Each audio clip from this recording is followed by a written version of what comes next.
kibersport o'yinlarini juda qiziqish bilan kuzatdik. Nafaqat o'sha joyda qolib, balki masalan universitetimizda onlayn tarzda ham talabalar juda qiziqish bilan kuzatishdi. Albatta kibersport yangidan rivojlanib kelayotgan yoshlarimiz o'rtasida endi juda ham ommalashib borayotgan sport turlaridan biri.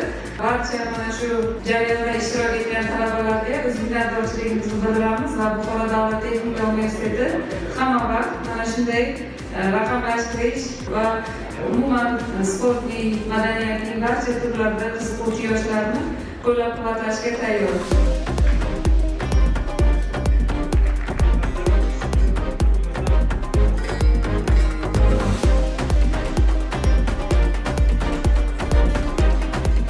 Respublikamizda talaba yoshlar o'rtasida o'tkazilayotgan Dolzarb 90 kun kibersport o'yinlari loyihasi bizning Buxoro viloyatimizda ham tashkil etildi.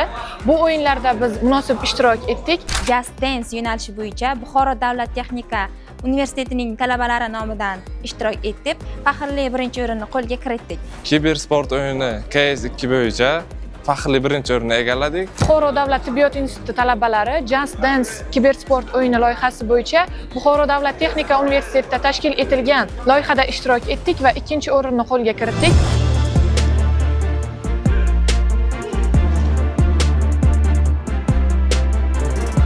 Buxoro davlat texnika universiteti ikkinchi o'rinni qo'lga kiritdi. Raqamli raqs turi bo'yicha aynan Buxoro davlat texnika universiteti birinchi o'rinni qo'lga kiritishga marhamat.